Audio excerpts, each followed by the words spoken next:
One truth eternally rears its head in global oil markets: when the current price for oil no longer clears the market, it will drop. The inverse is also true: when supply doesn't meet demand, the price will rise. Likewise, the market's perception of each condition, rather actual data, can also influence prices. That means we can take instruction from understanding past events that have impacted oil and apply them, with a timing caveat, to present day. Timing is critical because no one can really say exactly when the market will respond, one way or the other, to the larger forces influencing it. When you shoot a rocket at the moon, you don't aim for where it is now, you calculate the trajectory and aim where you think it will be. Calculating what will happen with oil and gas prices is a lot like that conceptually, although there are many more moving parts to the analysis that makes this timing issue relevant. Recently, the endgame for the OPEC meeting has become clearer. A brief discussion follows. Russia and Qatar. This picture of a budding romance between Russian President Vladimir Putin and Saudi Crown Prince Mohammed bin Salman should dispel any doubt about the Russian dictator's intentions vis-a-vis the Middle East. Source: Putin warmly high-fives the Saudi Crown Prince in Buenos Aires. You may have read in a recent article where I opined about what their likely response might be when confronted with the decision to retain their previous captive market in Europe with low prices, or whisper sweet nothings in the ear of the Saudis. Here's a key quote from that article: "If somehow you missed it, Russia is harder to forecast because of the political element's influence, but on the balance, I think political goals will win the day." Putin would like to blunt U.S. influence in the Maya region and may use the price of oil to achieve this goal, even at the cost of some of their European sales. The Russians also have competing goals: maintaining their traditional European markets and buddying up to the Saudis. Trying to strike this balance will probably result in support for the oil price. Events have overtaken and ratified the latter view of filling a vacuum in current U.S.-Saudi relations, as evidenced by the display between the two men in Argentina. The current gnashing of American political teeth over M.B.S. little indiscretion in Turkey creates an ideal opportunity for the old Russian spook. Ripping a page from what I would be willing to bet is lesson. There is no downside in this transaction for Putin, as there is in America. After all, enemies of Putin has been known to occasionally be taken off the board, so to speak. These guys have more in common than meets the eye. That said, as far as I am concerned, there is no mystery left in the OPEC meeting next week. Not that they will skip it. Far from it. What sane person would miss a party in this legendary city? The party will go on as planned and an announcement of production cuts will be forthcoming. Saudi Arabia and Russia forming a swing bloc, once again.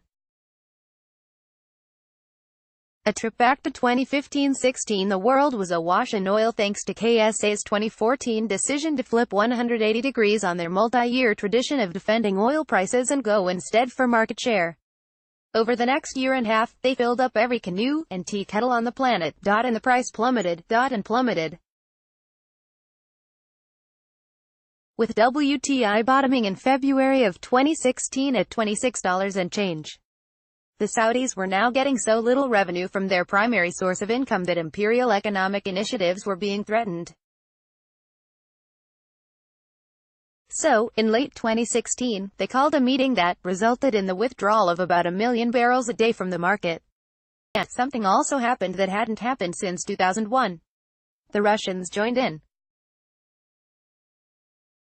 Source: it took a little time after that, but by the middle of 2017 oil began a price ramp that continued largely unabated until October of this year. The reasons for the sharp decline have been discussed here and elsewhere. Waivers to the Iran oil sanctions, short-term though they are intended to be, have stripped the sanctions of any teeth, causing oil to enter its current sharp decline.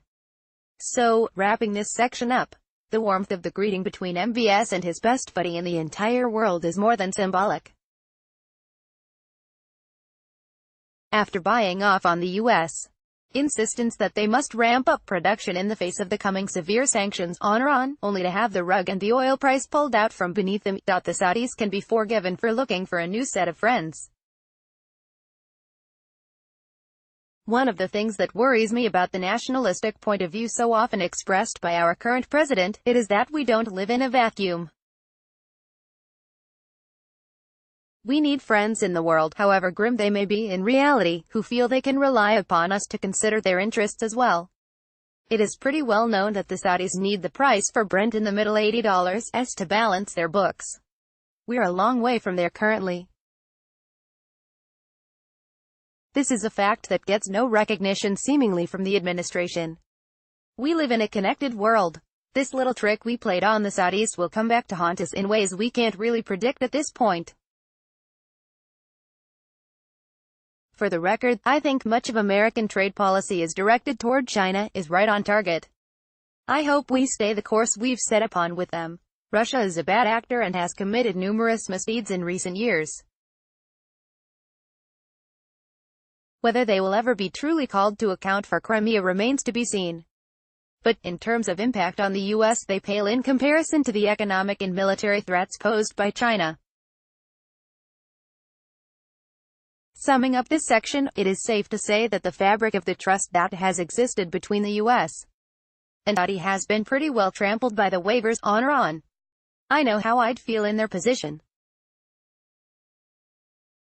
If I was MBS, I might just be high-fiving Vladimir Putin on the world stage to show my American friends that perhaps it's time to see other people on the world stage as in personal interactions. That is never a good point in a relationship.